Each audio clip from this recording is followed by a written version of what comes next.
Welcome, guys. Here we are. We're going to do the Florida condo transactions post Surfside. We're here in collaboration with our preferred property management company, Capital Management, who does all of our property management, and our favorite attorney, Michael Merino. So with further ado, come on in. All right, thank you. Thank you for having me. All right. So yeah, this is a relatively new presentation I've done. So I do need some of my notes here. I have a comment.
So without further ado, we'll go with my disclaimer. As a lawyer, I gotta have a disclaimer, right? Which is, this isn't legal advice. I'm not giving you legal advice. Only if you pay for legal advice, then you know.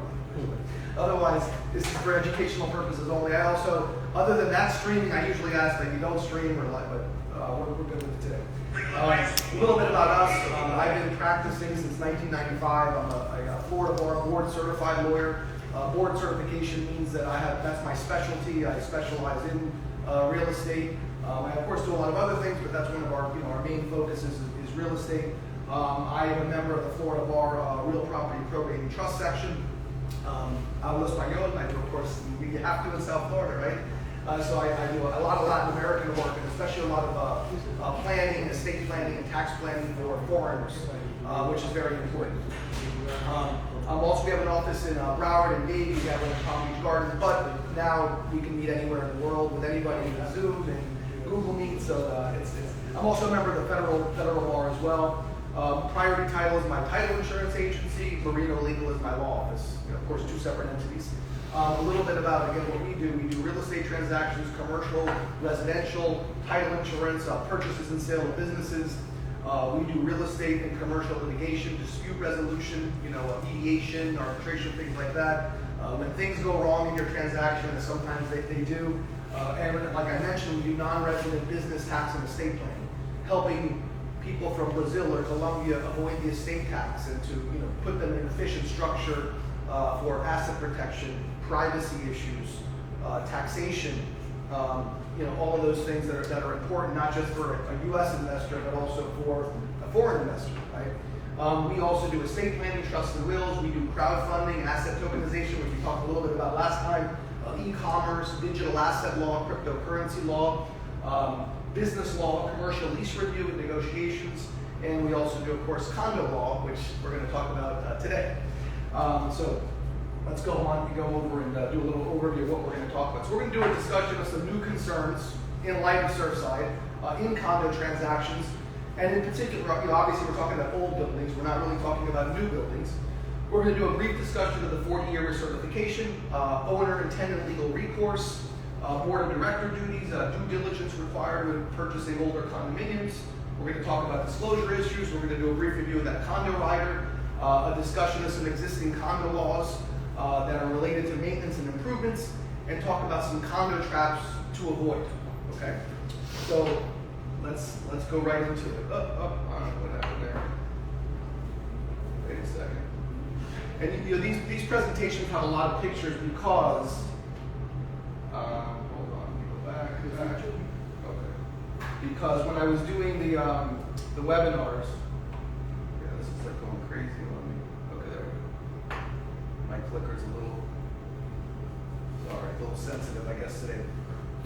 So, in any event, it's become a lot more important again to review condo docs, to review financials, to review, what is the status of this building? What are they doing in terms of repairs and maintenance? I mean, if you have a 40 or 50-year-old building and they've done nothing about the elevator, they've never replaced the pool, they've never replaced the roof, you can almost guarantee that your buyer, or you if you're the buyer, are going to have to deal with this at some point.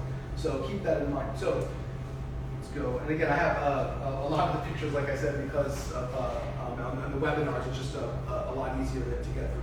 So let's get to mine. So, what happened in Surfside isn't unusual. Condo association, especially older ones, very regularly kick the can down the road. Meaning that let's deal with it later. Let's not burden our unit owners with a big assessment. And most of the time, people would get together in these board meetings and they would vote, and nobody wants to pay, right? Nobody wants their maintenance to go up. Nobody, but unfortunately, in older buildings, it's a necessity. You have to maintain the property. So let's go into Chapter 718. So a condominium is created when the declaration of condominium is recorded in the public record. That's how a condominium is created. A condominium means a form of ownership, a real property that's created by law, which is comprised entirely of units that may be owned by one or more persons, in which there is a pertinent to each unit and undivided share in the common element. So you own your unit from the drywall out. If you have a balcony, that's going to be considered what they call a limited common element, meaning that you have use of it, but you don't own it. And then you have your common areas, right? So I think this is an office condominium, right? Yes. Right. So this would be this is a common area that everybody pays for. If you have a balcony or you have some closet, for example, maybe around your unit, that's probably going to be considered a limited common element. So again, the common elements are the portion of the condo that are not included in the units. The limited common elements are the common elements that are reserved for the use of a specific unit. Again, a balcony, maybe a storage room, things like that. Maybe a parking spot could even be a limited common element. Most of the time, parking spots are not deeded, or docks are not deeded. Most of the time. I mean, there are some that are, but most of the time they're assigned for the use of the unit owner as by the condo association. The maintenance, repair, and upkeep of the common elements are also a common expense that are shared by all of the unit owners. All right. All right. Let's go. Again, I'll give you a picture of that. But again, it looks a lot nicer when you're doing this online in front of your computer. That's why, so people don't get bored on me online. All right. So duties. I want to just talk a little bit about the board of directors, and then I'm going to go into the condo writer. So, with regard to the board of directors. Per 718, which is the Florida statute that governs all this stuff, officers, directors, and agents have to discharge their duties in good faith, with the care of an ordinary prudent person, so right under the statute, and in a reasonable manner that is in the best interest of the association. So they can't, of course, refer their uncle to do the pressure cleaning, right? It's got to, they got to bid it out. They got to make sure they get the best price because it's got to be in the best interest of the condo owners. The directors have a fiduciary relationship with the unit owners as well. Liability, directors can be liable for money damages if, when they're performing their duties, they violate criminal law. They steal from the association, they commit fraud, they derive an improper personal benefit, like getting a kickback from their uncle who does roofs or does pools or whatever. They act reckless or in bad faith with a malicious purpose, willful disregard for human rights, safety, or property, forgery of a valid envelope or voting certificate, theft or embezzlement, destruction of the refusal to allow inspection of the copying of records, or the obstruction of justice. Okay, those are basically if you're a board member in Florida, these are the things that you don't want to do. Okay. So condo rider. Let's go into the condo rider. So the condo rider. Who's supposed to initiate the process? We might have touched on this the last time. Who's supposed to initiate the process of condo approval? Anybody know? So the seller. That's exactly right. The seller's supposed to do it. It's right in the rider. It says right in there that the seller's supposed to do it, but a lot of people think, oh, well, the buyer has to do it. Well, the buyer has to go through the process, but the seller is obligated under the contract. It says the seller shall initiate. So the seller has to initiate the process. At least send an email maybe pick up the phone, but they're supposed to initiate the process and let the condo association know that their unit's been sold. Someone is going to contact them to talk about, to get approved, to give them information. So there's a lot of important stuff on these pages, and this is where the buyer and seller can sort of shift liability. The first part of this is the right of first refusal. This is one of those things that nobody knows, right? Do they have a right? Is it the association? Is it the unit owner? I mean, unless you go into the public records, if you look at the condo docs and determine if they have a right of first refusal, a lot of times you don't know. And a lot of times you'll talk to what you call the listing agent, and the listing agent doesn't know either, right? So a lot of times we end up just checking the box or don't check the box at all. But it is important, of course. Anytime you see something that says check one, you should check the box. Why should you check the box? Because if things go bad and an attorney gets involved, they're going to say, oh, wait a second, nobody agreed on this. So if nobody agreed, that means there's no meeting of the minds. And that's a legal concept. If there's no meeting of the minds, there's no contract, right? So if you have a bunch of boxes that are unchecked and the parties didn't agree on a certain thing, it could be considered as a lack of meeting of the minds and therefore an invalid contract, okay? Fees, assessments, of course you want to put in whatever fees and assessments there are. And this is where the important stuff is, okay? And this is where you can shift liability back and forth. And then by the way, at the top here, it talks about the estoppel letter, who's supposed to order the estoppel letter. At the top, I think it's seller shall, at closing, pay all fines imposed by the condo association and provide information about assessments. So this is basically telling you that it's the seller's responsibility to provide an estoppel letter and to pay for that estoppel letter, unless you shift it. And again, all this stuff can be negotiated. You can say, well, the buyer's going to pay for the estoppel letter. That is possible to do. But this is the section you really want to pay attention to, and in particular with regard to old condominiums, okay? Why? Why do you want to pay attention here? Because if you look at this, there's this 3C1, 3C2, and 3C3. 3C1 probably being the most important. So 3C1 is what I would call a seller representation. The seller is representing something. What are they saying? They're saying that nothing's been levied, nothing is pending with regard to special assessments. It says seller represents that they are not aware of any special assessment that's been levied or that has been an item on the agenda or reported in the minutes within the previous 12 months. Okay? So again, levy, and it's a defined term. I'm sorry, pending is a defined term. They talk about pending. So what is pending? Again, pending means something that had been levied by the association or has been an item on the agenda reported in the minutes. And seller is saying, I'm not aware of anything. Okay, well, if 6 months ago at a meeting of the board, they talked about replacing the elevator, we're going to have to replace the elevator, and we're going to have to impose a special assessment. It was talked about. That means that paragraph applies. That means it's pending. Why is it pending? Because it was discussed by the board. So it doesn't even need to be a ratified and approved assessment for the seller to be liable, is the point.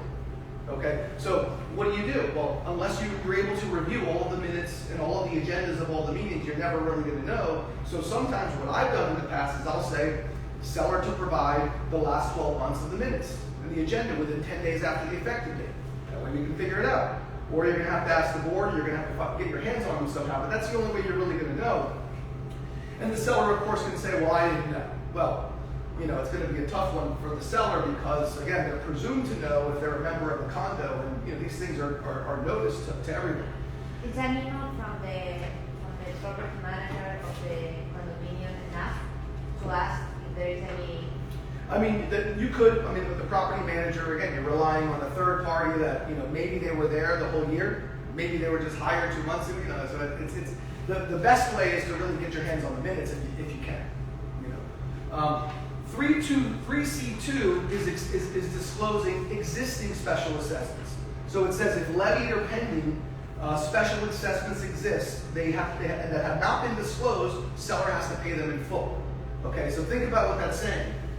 3C1 is saying that if something is pending, it was just talked about, and the seller knows about it, they're supposed to disclose it. So if we find out later on that in the minutes of the meeting they talked about an elevator and they said they were going to do a special assessment, that's pending. And if the seller didn't disclose it, guess what? According to 3C2, the seller pays for it. So if you read 3C2 again, if there's any levied or pending special assessments that exist as of the effective date. And remember, what pending means it was just discussed. It's not a ratified assessment. So if pending or levied special assessments exist, the seller has to pay them in full at closing. Okay? So if you discover that there was something that was just talked about by the board, the seller has to pay it. Okay? 3C3 is existing undisclosed special assessments. So what it says is that if there's a pending, and again, remember what pending means. It means that it was just discussed. It doesn't mean ratified. Or levied exist that have not been disclosed, seller has to pay them in full. Okay? So let me see. I'm sorry. 3C2 is if levied or pending exist and they have not been disclosed, then either the buyer can pay them the assessments after closing. It's negotiable. So what it says here in 3C2 is that, again, there's a checkbox, right? You can choose between buyer and seller. So what this is saying that if special assessments do exist or they've been discussed by the board in the last 12 months, then here you can say, well, I want the buyer to pay. The buyer will pay the installments. And the argument is always that, look, it's a special assessment that's improving the building that you, the buyer, are going to have the benefit of after closing, so you should pay it. That's the argument for the buyer to pay it.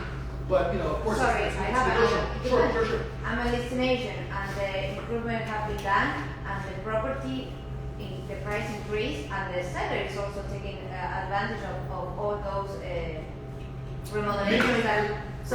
Meaning that they're getting more money because of this. Of course. Right. So that's the argument on the course. other side, which is that the seller's going to say, well, look, you know, the buyer's going to say, well, you're getting more money for it, so you should pay it. And the seller's going to say, but you're going to get the benefit of use of it for the next 10 years, so you should pay it. Anyway, the point is that it's a negotiable item, okay? It's negotiable. So basically, you know, so these three are really important to you know, sort of understand what they are. And then here it says a special assessment that's being levied on the date when the assessment has been approved, that they're, right, so I'm sorry, it's levied on the date that it's approved, but again, keep in mind the difference between levied and pending. Levied means the board has discussed it, they've agreed on an amount, they've levied it, and this is what it is. So that's kind of a done deal. The pending is the one that's a little more difficult to deal with because pending is like, well, it's not a definite thing. It could happen, it might not happen, but the seller's still liable according to the way this condo rider reads. So again, so how do you get around this? I mean, again, if you're a buyer, my suggestion is try to get your hands on the meeting minutes and the agenda. Just put it in the contract. And again, in this market, you know, tough markets, I mean, sellers rule sometimes. So, you know, sometimes if you ask too much, you know, so you got to sort of, you know, weigh those things. You know, and if you can't get your hands on them, then, you know, you maybe just, you know, you do it during your due diligence, your inspection period. Non-developer disclosure. So note the language here. This is, you know, also important. You check either 5A or check B. And remember what it says, check 1. So what do you do when it says check 1? You check a box. If you fail to check one of those boxes, you don't have a deal. There's no meeting of the minds. Okay? So make sure you check a box. And I'm going to come back to paragraph 4 because that's also really important. So it basically has the language in the statute. It says the contract is voidable by the buyer from the date that begins 3 days after they receive a complete set of condo documents. And again, remember what complete. The statute tells you what's complete. Handing over a declaration of condominium from 1981, okay, is probably not a complete set of documents. Why? Because there's been amendments, there's financials, there's frequently asked question and answer sheet, there's the governance. I mean, there's a whole list of things. So the point being is according to how the statute reads, it says that the buyer has 3 days to cancel from the date that they receive the complete set. So if you hand over, the day after you sign the contract, you hand over an old set of documents with no amendments and nothing else, and then the day of closing they say, well, where's the amendments? We never got the amendments. Oh, okay, well here's the amendment. Oh, well, I'm canceled. Can they cancel? Of course they can. Because they have 3 days from the date they receive a complete set. So if you're the listing agent, I would recommend that the first thing you do is when you take the listing is you contact the management company and order a complete set. A complete articles, bylaws, declaration, amendments, everything, right? Because you don't want to be in that situation where you have a buyer being able to cancel the day of closing or the day before closing. And it might not be anything, it might not have anything to do with the amendment. Maybe they found a better deal. And they went to their lawyer and said, how do I get out of this? You know how many times people come to me and they think, I want to get out of this condo deal. You know what the first thing I look at is? Where's the condo docs? Oh, I never got it. Or I got them, but I got this. Are there amendments? Oh, there's amendments. Okay. let's ask for the amendments, and then we cancel. You know, so be careful there. That's extremely important. Litigation disclosure. There's also this last thing here on 3B I wanted to point out. It says seller represents. Again, these are what I call warranties and representations of the seller. This contract is filled with different representations that are made. This representation says that seller represents that they're not aware of any pending, okay, or anticipated litigation, right? So if we know that the condo association is being sued, maybe because somebody drowned in the pool, that's a wrongful death, probably $20 million, probably big money, okay? If you know about that, you got to disclose it. Again, because that's something that could affect that buyer after closing. So it's something that's important. That's where you want to list that pending litigation. Go ahead. Regarding the special assessments, what about a normal assessment? Meaning you got word that the normal HOA dues are going from 500 to 750, but it's not been voted on yet. How?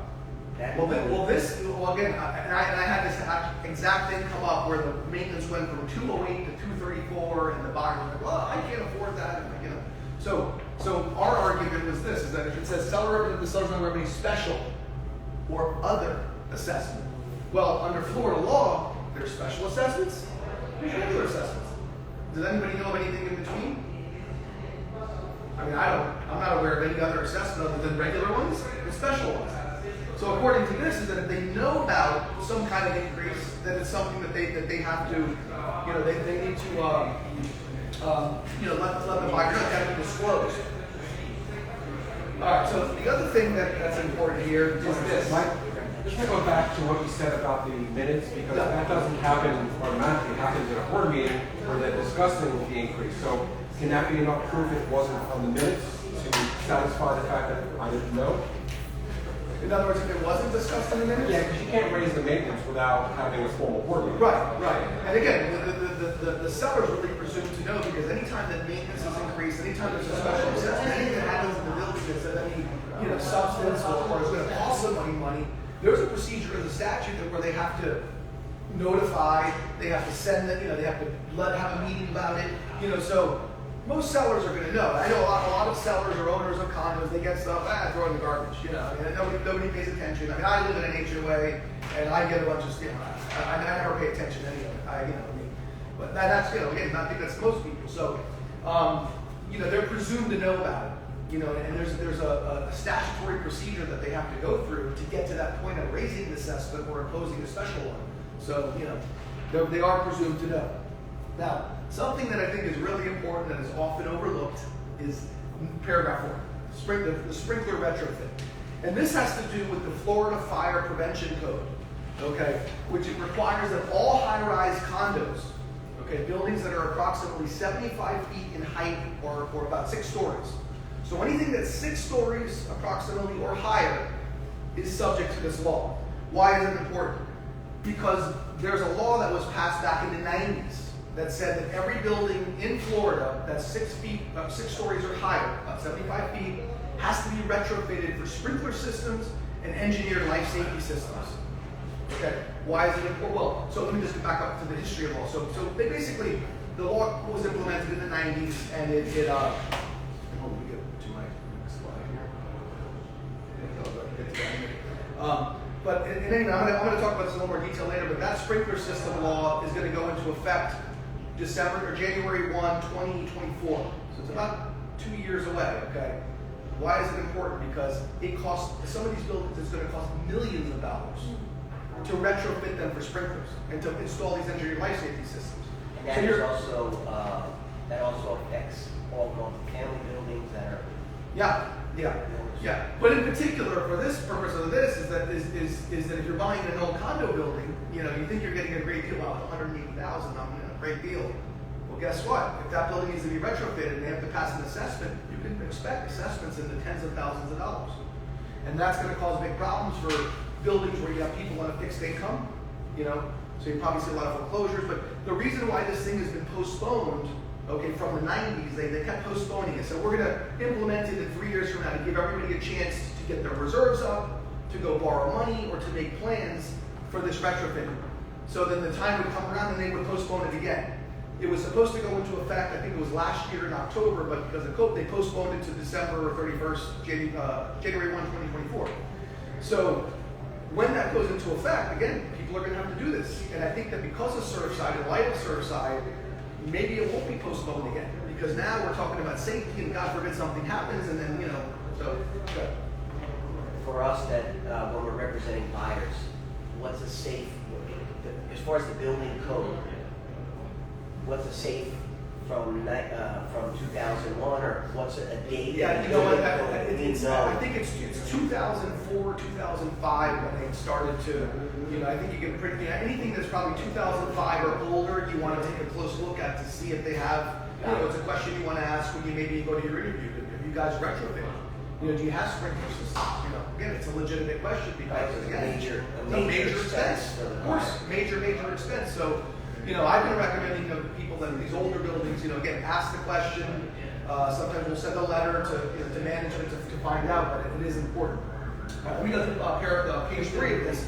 So, I would highly recommend that everybody request a copy of the documents. There is a specific thing there that says, we request the documents. I've seen a lot of them that say, we don't request it. A big mistake, because you want to make sure you look at financials. You want to make sure you really do a deep dive into the older condos in particular.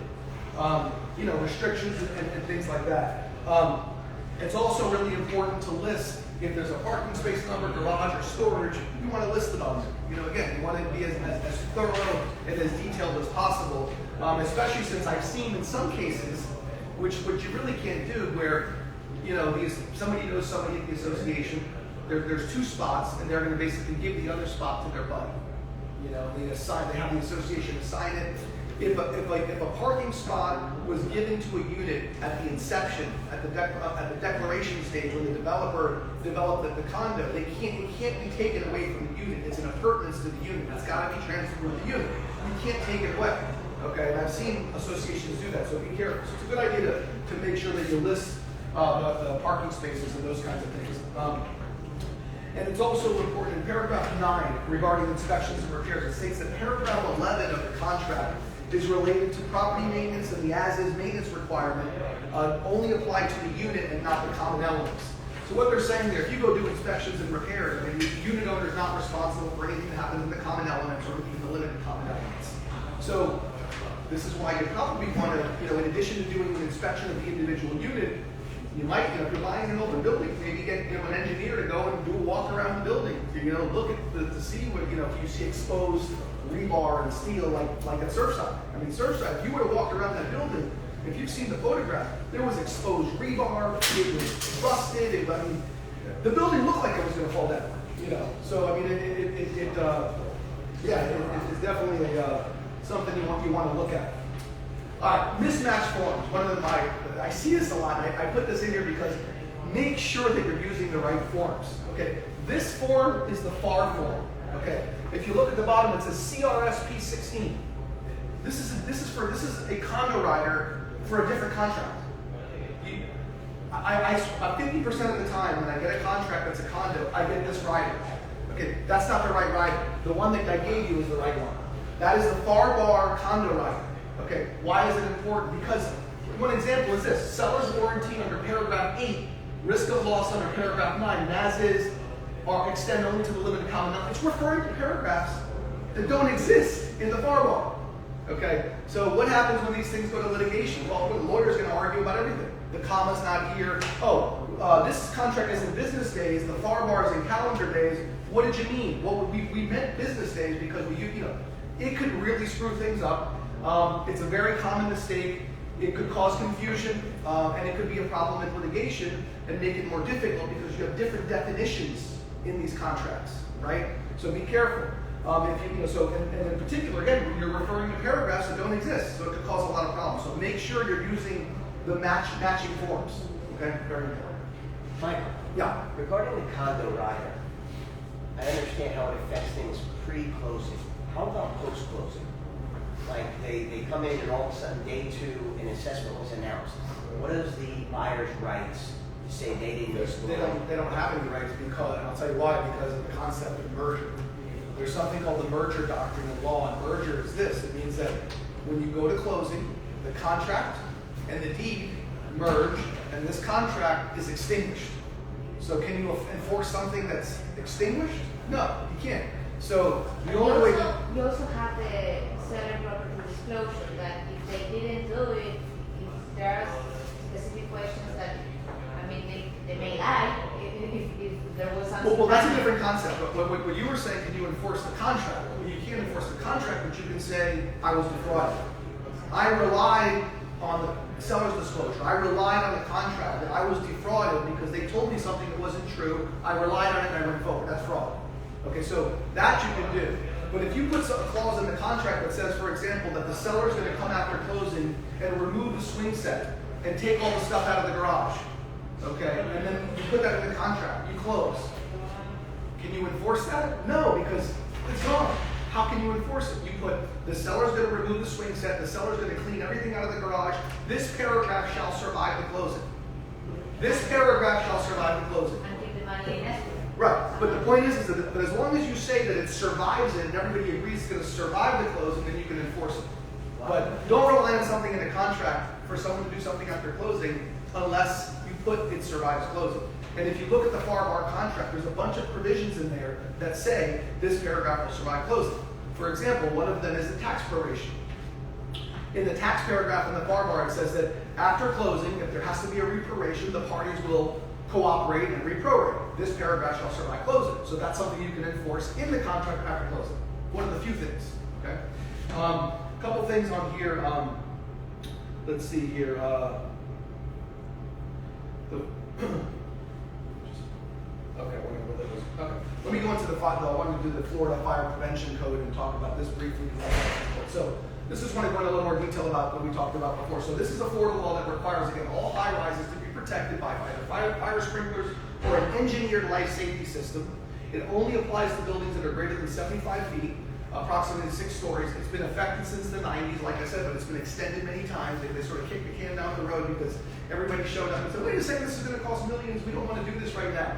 Very expensive. There was an opt-out provision. It expired December 31st, 2016. Now everybody's got to do it. It used to be where you can sort of opt out of it. And it also includes guardrails and handrails.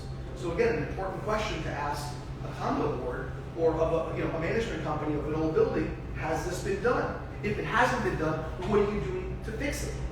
Are you borrowing money? Is there going to be a special assessment? Do you have money in reserves? I mean, most good, well-managed buildings are going to have set aside money in reserves to handle this problem. But again, it's an issue. And I've been talking about this for a while. Every time it's about to expire, watch out, and they extend it. So they could extend it again, but it's something that it's older condo buildings. I think it's mid-early 2000s, and I've never really been able to figure out what that date is, but it's about 04, 05. But again, the grace period has been extended a bunch of times because of Surfside. I think that it's not going to be extended again, but who knows? Maybe they will, because again, it costs a lot of money to fix the problem. All right, so getting information. This is one I wanted to go over. How do you get information from a condo? Well, you got to be an owner first of all. You have to have standing to do it. But if the unit owner wants answers to specific questions from a condo association, what do? You use this method. It's called the substantive response method, and it's very similar to like interrogatories. If anybody's ever been involved in litigation, I hope you haven't. But if you have, there's a discovery process to get information. One of the ways you get information is you do interrogatories. I want you to tell me, answer this question. How many delinquencies are there? How many renters are there? How many people are in foreclosure? How many times have you denied somebody because of a criminal background? Those are specific substantive questions. You're allowed to ask those. So when a unit owner files a written inquiry by certified mail with the condo board, the board has to respond in writing, answering that question within 30 days, and they have to give a substantive response, or they have to tell you that they're going to send it to their lawyer for a response. Okay? If the board requests a legal opinion, they're going to have 60 days.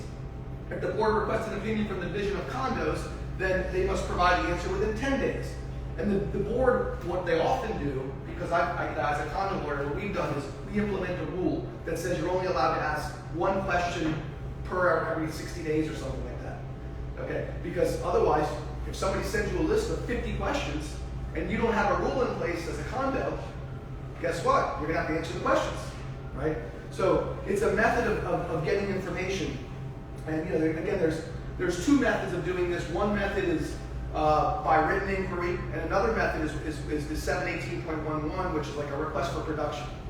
So again, in litigation, interrogatories answer questions, and in litigation you also do discovery and you do a request for production, which is I want to see this document, and this document, right? Well, there's a method of doing that as well here. Yeah, right here. So this one is 718.11. If a unit owner wants copies of official records of the association, any association member or their authorized rep can inspect the records and make copies. We've been through this, right? A while ago. Association may adopt reasonable rules regarding the frequency and location to inspect the records. Most of the time you say, I want to see this document. They'll say, well, you can come look at it and make copies of it at this location at this time. They don't usually just send you the stuff. I mean, sometimes they do, but very, very rare. And the unit owner who's denied access to records is entitled to actual damages, okay, which is for a minimum of $50 per calendar day for up to 10 days, and you can also recover reasonable attorney's fees. And note that renters have the right to inspect and copy also the declaration under this rule. And again, the rule is very similar to a request for production, meaning I want documents. Okay, so there's two methods of getting information from a condo board. One is substantive questions. I want answers to these questions, and the other is I want documents. Okay, that's right out of the statute. All right, let's talk a little bit about the impact of Surfside. What's happened in the aftermath? Well, one is fear, of course. I mean, right in the aftermath, I had a bunch of people that canceled. I want to buy in this building. I'm scared to buy a condo now. We decided we're going to go out to the suburbs or whatever. Some potential new laws. There's been some talk of implementing new laws to make it more difficult for associations to kick the can down the road and to not fund their reserves. I mean, right now they can opt out; they don't have to have the reserves. Can I ask you? Sure. I heard that the insurance companies next year will not insure a building if they don't have reserves. There are, and I'm going to talk about that as well here, is that there are insurance companies now that are really now looking a little closer, which they didn't before, at do they have reserves? Is it well run? How old is the building? When's the last time they did the recertification? So yeah, all those things are going to become important. So that's another thing you might want to ask if you're buying a condo is, have you all had any letters from the condo association, from the insurance company saying they're not going to renew you, right? You buy in a building that doesn't have insurance, that's a problem. Pricing for older condos, are likely to decrease. We're probably, I think we may be, probably seeing it already. You probably know better than I do in terms of what's happening in the market with older buildings. But older ones that don't have the 40-year recertification, older ones that have problems and that are visible. And yeah, we're already hearing about the insurance problems and cancellation of policies, and the legislature is already talking about increased disclosure for older condos, is what we're seeing. Under current Florida law, condo associations are required to maintain reserves for repairs costing more than $10,000, but the law also gives the owners an out and allows them to waive the requirement by a majority vote. So in other words, the law allows the owners to keep kicking the can down the road, right? I mean, well, we don't want to do it now, we're going to do it next year. And then next year comes, we're going to do it next year. Again, those are things that you really want to pay attention to. Lawsuits against the associations. You're going to probably see more of that where, unit owners are getting together, maybe the ones that want to improve the building, and say, this needs to be improved because it's going to, decrease our property values, etc. Increased scrutiny by governmental entities. We're already seeing that as well. Again, the Florida Bar Real Property Trust, the probate section, has a committee that they got together. That's a Surfside committee that's talking about giving recommendations. And they've already begun giving recommendations to the legislature on how to change the law to strengthen these things. More 40-year recertification programs. People don't know this, but Miami-Dade County and Broward are the only ones that have this 40-year recertification. Palm Beach is implementing one. I think the city of Boca Raton is implementing one. So it's something that's relatively new. Let's see here, landlord-tenant issues. What do you do if you got a building that's condemned and you're a landlord? Well, the tenant is going to have to send the letter, the 7-day non-compliance is fixing it. If they can't fix it, they'll cancel the lease. So there'll be some liability issues there. And of course, increased due diligence is probably the biggest thing that we're seeing in the aftermath, which is really examining and looking closely at the financials. You know, what's going on with this building? Do they have reserves? You know, do they have enough coming in? You know, what are the problems in the building? So, you know, those are things that are really going to be looked at. Again, insurance issues, as you mentioned. So, right now, from what I understand, there's not a substantial number of new condos being delivered, and what I've heard is that the condo market here, and particularly in Miami, is starting to tighten again. Again, a lot of people, I think the travel restrictions now that have been softened a little bit, we're going to see probably a lot more people coming in from abroad. We got all these people coming in from New York and California and Illinois, so it's probably going to continue, you know, to be tightened, and prices will probably continue to go up for a while at least. So we'll see. That remains to be seen. From what I understand, there's only been 2 new condo buildings in the last year in Miami, is what I read. Let's see here. And then disclosure issues, of course, is, you know, what is an owner or seller required to disclose when it comes to things that have nothing to do with the unit. And under Florida law, a seller is required to disclose to a buyer anything that is a latent defect, latent meaning they can't see it, it's not readily observable, that could affect the value of the unit. Okay, and you know, so and again, it's not just the unit, and that's important to understand that if there's problems in the common elements that owner knows about, my opinion is they got to disclose it, because problems in the common elements, you know, a dilapidated building, an elevator that's not working, those are things that affect the value of the unit and need to be disclosed. Okay, again, the law is sort of, you know, a little unclear in that area, but I think that you know, the Florida disclosure law is clear that if it's a defect and you can't see it and it affects the value, you got to disclose it. Good. Can you protect yourself by, I normally do a hold and harmless agreement. How much coverage can you do for your client, the seller, by having one sign at closing to avoid any future litigation for disclosure discrepancies? You know what? My opinion on the hold harmless is that, yeah, it helps. I mean, it's a document that you can sort of stand behind to protect yourself, but at the end of the day, if there's a problem, you're going to get sued. I mean, you're still going to have, you know, and it'll be up to the judge to decide, well, you know, is this something that is it valid, is it not valid? I mean, so it's helpful, but I don't know that it's necessarily something that is going to, you know, give your seller full protection, especially if they knew about something and it can be proven that they knew.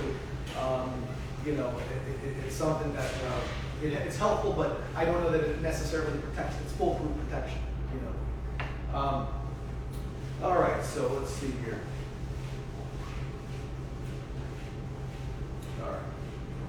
All right, so due diligence. Let's talk about due diligence. You know, for old condos, at a minimum, you know, these are the things that should be done. Some of the things that should be done in order to protect them. Inspect the individual unit. I mean, that's an obvious one. That's what everybody does, right? But also inspect the common areas. I would walk around the building. I would look at the pool. Look at the, you know, the garage. I mean, just like, again, if anybody would have walked around that Surfside building, they would have seen that it was a disaster.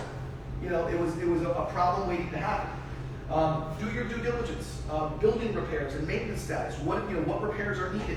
You know, these are things that you know, maybe in your board interview you ask for, but you can also ask for warranties and representations from the seller. The seller is not aware of any building maintenance issues or any building repair issues. I mean, that's not, you know, again, like you were saying, that to protect the buyer, that's something you would put in there. Doesn't protect them fully? No. But like in any deal, especially in commercial, as you commercial people know, how do you protect yourself as a commercial buyer? Through due diligence and through what? Warranties and representations of the seller. Those are the 2 ways. Same thing here. Review the meeting minutes. Again, put something in the contract that says that I want a full year's worth of minutes to review. I mean, again, the contract says that if anything is mentioned in the minutes with regard to repairs or special assessments, it's got to be disclosed. Review the building financials. Review the reserves. I mean, these are all pretty obvious things. Review the annual repair and maintenance expenditures. How much are they spending on maintenance? Right? How much are they spending? Are they spending nothing? You know, you can kind of see it when you look at the financials, like, or if a building has a problem with legal matters. Most buildings spend, a few $1,000s a year on, attorney's fees. But if you see that they're $25,000, that's a red flag. Why are you spending $25,000 on attorney's fees? That's a legitimate question. Contact the board, contact the management company. Require a clause that says that the seller shall provide a 40-year recertification for review, and if it's not acceptable to the buyer may cancel. So these are things that, again, you have to add to the contract, but they're to protect you as an investor or as a buyer. Seller representations and warranties, again, you can have as many of them as you want. In commercial, sometimes we have 8 pages of representations and warranties, that are negotiated, they're heavily negotiated, and again, in an old condo, it's something you might want to consider doing. Require a seller's disclosure. We talked about seller's disclosure. That's important too. And you're going to get some investors that say, "Well, I never lived there, so I'm not going to give you one." Is a seller's disclosure form required? One question. Anybody We know? don't require it in writing. They don't need to give it to you. You need to require it in writing in the contract. What's that? The seller's disclosure. That's what I was just going to. The question I was posing is that something that's required under Florida law? No.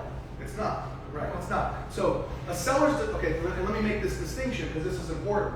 A seller's disclosure form is not required under Florida law, but disclosure, whether in writing or oral, is required if there's a defect that could affect the value.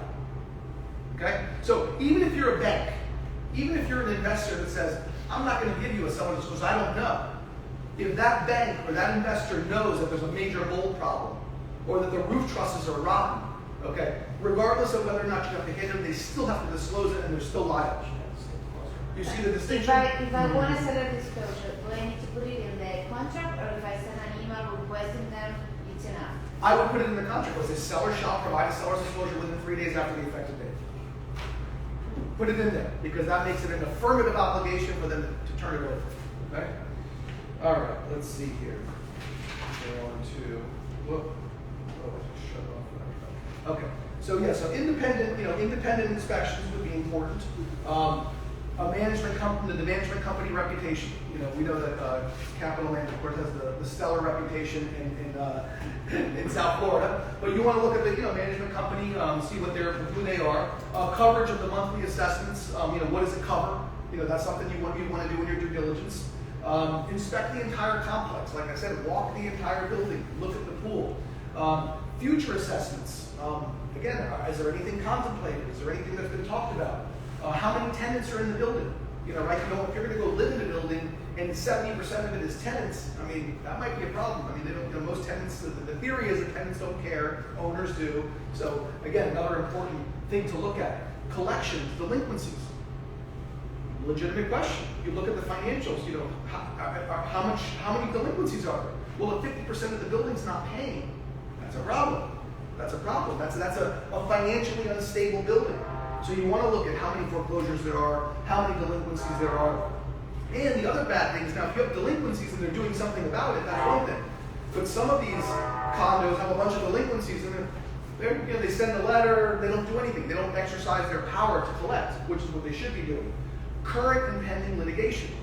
Is the building being sued? Are they suing anybody? Is somebody countersuing them? What's the potential liability? And these are all problems and things that can also affect the loan. Because if you're a bank, these are all the things the bank wants to know.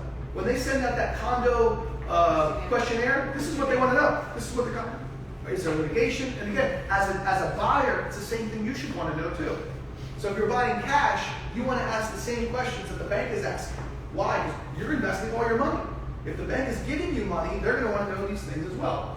Screening procedures. What are their screening procedures? Are they letting anybody in the building, or is it a pretty, thorough screening procedure? What restrictions are? This is an obvious one. Again, I'm a plumber, and my van says Bob's Plumbing. Can I park that on the condo property? Maybe I can. Is a pickup truck allowed? Dogs, all that stuff. Require reports. Again, ask for reports. Any 40-year recertification or any kind of report that they've done. Engineering reports, elevator reports,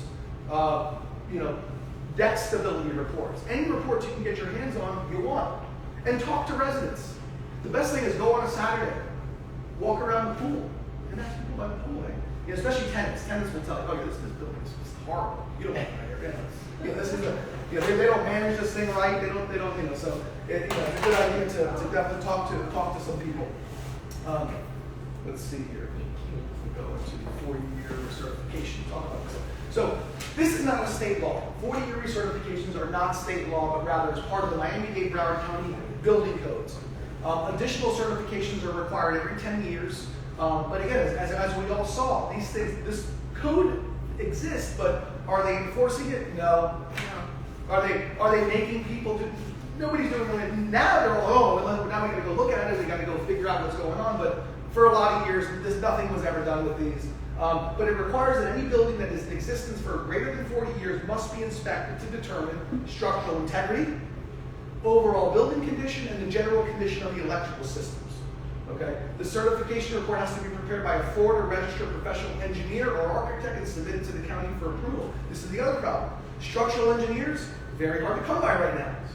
Try getting a structural engineer to come give you a report right now. Oh yeah, we'll get it to you in 2024. When we can get to it. So that's another issue that we're having. But the report has to include an evaluation of the foundation structure, roof, masonry walls, the steel framing system, fluid core and roof systems, framing, windows and window framing, loading, electrical and emergency lighting. So as you can see, it's a pretty thorough report. To the extent that again you can get your hands on it, or that it's even it's updated.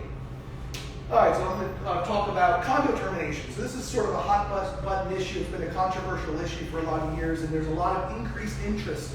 Developers are on the hunt for bulk purchases. I mean, they're looking for these buildings that they can come in and buy. Like, again, anything that's on the beach that's, a 60-year-old building, the highest and best use. Everybody learned that in real estate school, right? What's the highest and best use of a beachfront property? Not a 60-year-old building that's falling apart, right? It's a brand new high-rise, with $1 million, plus units. So developers are definitely on the hunt because they want to demolish them and build these shiny new high-rises. And especially now that the inventory is beginning to run low. You're seeing a lot more developers that are really looking for these things. And then we're probably going to see a lot more of this developer demand over the next couple of years. But in buildings where developers are unable to acquire the requisite number of units to terminate the condo, they can put people on the board who make the condo owner's life miserable. That's kind of what they do. They come in, they buy a bunch of units, they get on the board, and they start doing things that, we're going to drain the pool. Well, what do you mean? I use the pool every Saturday with my kid. Well, we're going to drain it for a while. Stuff like that. The elevator's under repair. It's going to be, lost. You're going to have to walk up 15 stories. Stuff like that. So we're seeing it. And so in buildings where lobbying, developers are also lobbying for a change in the law. You're seeing a lot. They're putting a lot of money into paying their lobbyists in Tallahassee to change the law on terminations so that it's a lot easier to terminate buildings. Right now, it's 95% of unit owners have to agree for a termination. So you get 95% of the people. They're trying to lower that to like 80%.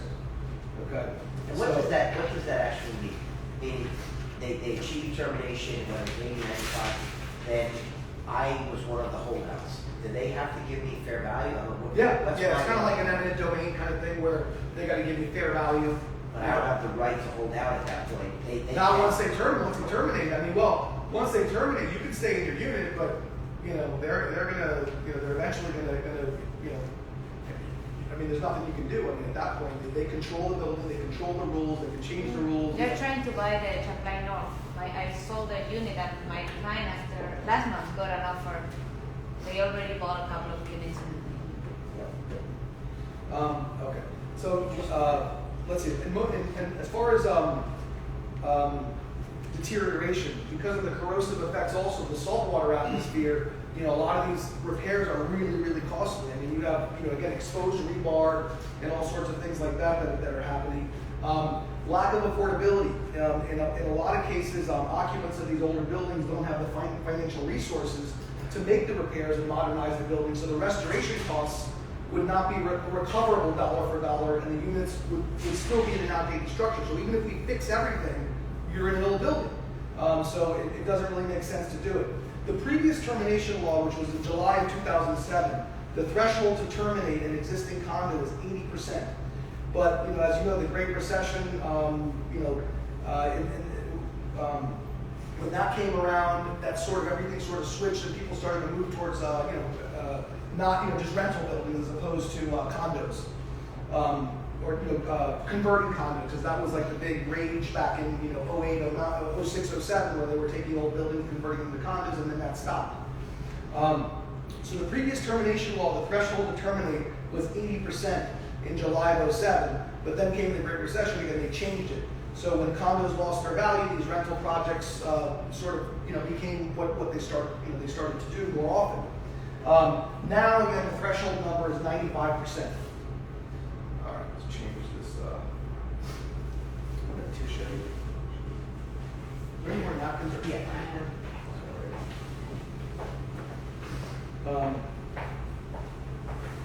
here we go. Oh, thank you. Appreciate it. All right, disclosure. So one of the questions I get a lot is, disclosure. To what extent does the seller have to disclose defects in the common areas or in the building when they're selling their condo unit? And again, I alluded to this earlier, that according to the Florida disclosure rule in residential transactions, the seller is required to disclose any latent defects, anything you can't see that are not readily discoverable and that materially affect the value. And under Florida condo law, sellers are required to turn over a complete set of condo docs, including financial and reserve reports. So if you know of something, even if it's in the common areas, again, my opinion is that you do have to disclose it if it affects the value. If you can't see it and it affects the value, you have to disclose it. With the Champlain Towers, in the year before the collapse, there were 23 sales of the tower. Okay. During that time, the building was about to begin a $50 million renovation project. So again, the people that bought in this tower, do you think they got a real disclosure to tell them what was really going on in the building? Probably not. What type of disclosure should Surfside sellers have given? Good question. They probably should have told them of all the things that were being discussed by the board. Because if you look at the meeting minutes of the Surfside leading up to the collapse, they were talking about this stuff. They said, we need to do something. We need to, and then we don't want to pay for that. Nobody wanted to pay. So again, they kicked the can down the road. So, it's something that they should have done. So, the seller of a condo wouldn't have to disclose knowledge of any structural defects or the lack of the 40-year recertification. Why? Because it could materially affect the value. So if you have a building that's 50 years old and they haven't done the 40-year recertification, is that something that might affect the value? Probably. So therefore, you have to disclose them. So when you're examining these disclosure issues, you want to ask yourself, is it latent? Is it something that's readily discoverable? Does it materially affect the value?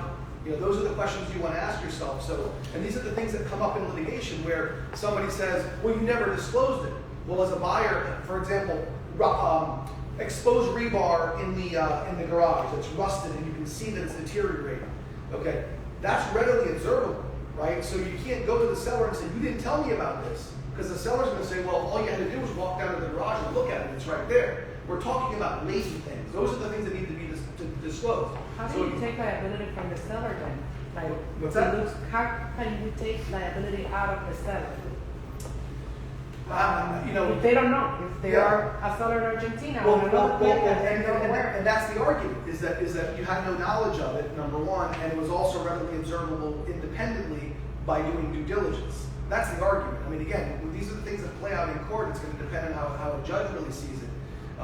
Because again, if it's something that I could have gone down to the garage, I could have walked around, and I would have seen the problem, right? But I chose not to. So as a seller, what your defense is that it was readily observable. It was right there. All you had to do was go and look at it, and you chose not to. But it's not only old buildings. I just got a cancel contract of a new development that they are going to the building of 558 when the developer the turnover. Yes, so the homeowner association, they have the right to hire an inspector to see if everything was fine. Yep. And there were a lot of controversies, things that we couldn't see, so you need to disclose. You don't have to just get think that it's a new construction that everything is fine. Right, and I tell people all this all the time. Clients that buy new construction, they said you should get an inspection. Oh, what do you need an inspection for? It's brand new. Oh, well, when I built my house, I remember I showed up at the house and I walked in. I go, The toilet's in the closet. What are you guys doing? He goes, oh, you know, these guys, it was 10 o'clock in the morning, they were drunk, okay? And my toilet was in the closet. So, you know, so just because it's new doesn't mean that it was done right. So you should absolutely get an inspection, you know, by an independent, you know, contractor to come in and look at everything. Sometimes they don't do the outlets right. You know, by code they're supposed to be, you know, 8 to 10 feet apart. You know, things like that. So, It's sorry, but important, it's yeah. nothing that the seller can present to the buyer to be like, okay, you know, all the minutes and everything, and they provide everything, and the buyer come back after closing and sue them for no disclosure. What is the limit? What can the seller put on the contract or provide to buyer to not have any liability? Well, again, After that. Again, a seller's disclosure. You know, this is what I know. If the seller knows of anything, I mean, I always like to err on the side of disclosure. You know of something that's a potential defect, just put it down there. A lot of times buyers get the seller's disclosure, they don't even know what they're looking at, or they don't even notice it anyway. But I think you're better off disclosing it. And you know, anybody can sue, right? I mean, anybody can sue. What matters is as a seller is how do you defend yourself? Well, how? You mentioned one. Hold harmless, maybe. You can show that, look, I disclosed everything that I knew. I didn't know anything. And if they say, well, you didn't tell us about the rotting garage, well, again, you could have gone down and looked at it yourself. That's not my, that's something I didn't know about. You know, so there's no foolproof method of saying, okay, I'm going to protect myself like this shield from everything because, again, you know, we have more lawyers, I think, than, I don't know, That's that's a lot. Real estate agents and lawyers, but we got way too many of them, right? We need more structural engineers is what we need. But yeah, I mean, there's no foolproof method of protecting yourself is the bottom line. All right, let's see here.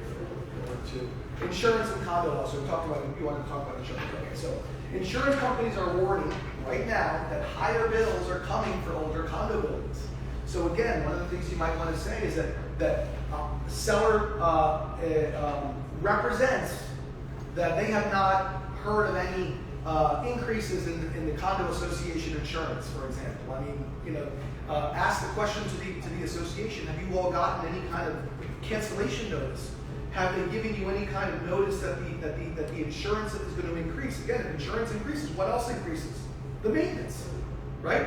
The regular assessments are going to increase if the insurance goes up. And what if they say, we're not going to insure you anymore until you fix the building? Well, then there's going to be special assessments because they're going to have to do it. Reserve studies are no longer required. That was done away with. It used to be that associations had to do this study with a general contractor to tell them what reserves were required, no longer required. Reserve waivers. Right now, there's a lot of flexibility for condo boards under current law to sort of just say, you know what, we're not going to do reserves right now. We're going to wait and do it next year, the following year, the following year. And there's not much help out there for an owner other than to hire a lawyer, you know, and to go out to the associations and make them do the right thing. And the DBPR has much less power now under current law. It used to be that they had a little more power to come in and force buildings to do things. Now, they don't have that power. And by the way, if you've ever dealt with DBPR, okay, Division of Condos or Realtors, there's like 3 people to handle the whole state.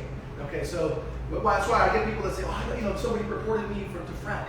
And I was like, you know what, don't worry about it, because it'll take years, and if anything, they're going to want to just resolve it somehow, because there's so many cases and there's too few people handling it. You know, it's the same thing with condos. Non-binding arbitration was eliminated, which is a bit of a disadvantage because now you got to hire a lawyer, and you know, and it's not as easy as it used to be. So, and eliminating the arbitration process is going to raise costs to the owners that are involved in these disputes, because now they're going to have to hire lawyers. There's a new statute I wanted to mention. It's worth mentioning. It's called it's called by some lawyers the snitches get stitches statute. And what it is it's a law that requires that all code enforcement reports include a complaint in the complaint, the name, the address, and the phone number of the person filing the complaint. So before, you could call on your neighbor and say, hey, you know, this guy's got, you know, pit bull dogs or he's raising chickens, come give him a citation. Well, now you got to give your name and your number and your address as the person complaining, so your neighbor's going to know that you're the one complaining. That's why they call it the snitches get stitches. And it even goes a step further. The new law prohibits code inspectors from initiating an investigation of potential code violations if the complaint is anonymous. So no more anonymous code violation complaints. Does that mean that, I'm sorry, but so on the code violation, it has to on its face show who? Yes, who made the complaint? So again, if you're the neighbor and you're, this guy's got junk cars, Right. and he's a lunatic, and maybe he has all sorts of weapons inside his house, and you want to report him, you better think twice. And that's a data and That's data. Right. because I do a lot of different projects, Yeah. and there was 2 properties nearby one of my developments that was completely leaked. And I contacted code enforcement, and they said, now you have to disclose everything. Disclose that right. Yeah, it's your name, your address, your information, and they have access to the recording of the phone call. Right. So, Yeah, there is an exception that says violations that present an imminent threat to public health, safety, or welfare will be investigated regardless of whether it's anonymous or not. So I guess if somebody's dragging what appear to be dead bodies into their into their shed in the back, maybe that's something that you wouldn't have to do. And then so critics argue that it'll cause a chilling effect and prevent people from reporting things that they otherwise might report. And the purpose of the law is supposedly to save money and to lessen nuisance complaints. But that's the new one. Yeah. This is kind of off topic, but just, I want to know if you understand or know this. If a neighbor's tree is growing over your property, like the tree starts on their property, goes up, and they have all these coconuts falling in your yard, who's responsible for that tree trimming? You're allowed to trim the tree up to your property line, and that's it. But I can't require that. No, you can't go and cut their tree down. But can I require them to, hey, trim your coconuts, they're falling in my yard? They don't. You can ask them to do it. They're Right. supposed to do it, but if not, you can trim it up to your property line. So they are supposed to Right. maintain that tree then? And that's a good question. So a hurricane happens, you have this giant tree, and a hurricane comes and knocks the tree down, and it slams into the neighbor's brand new Mercedes Benz. Anybody know who's liable there? Mercedes-Benz insurance. Yes, probably they'll probably step in. But under Florida law, it says that if it's knocked down by a hurricane or something, the neighbor that owns the tree isn't liable.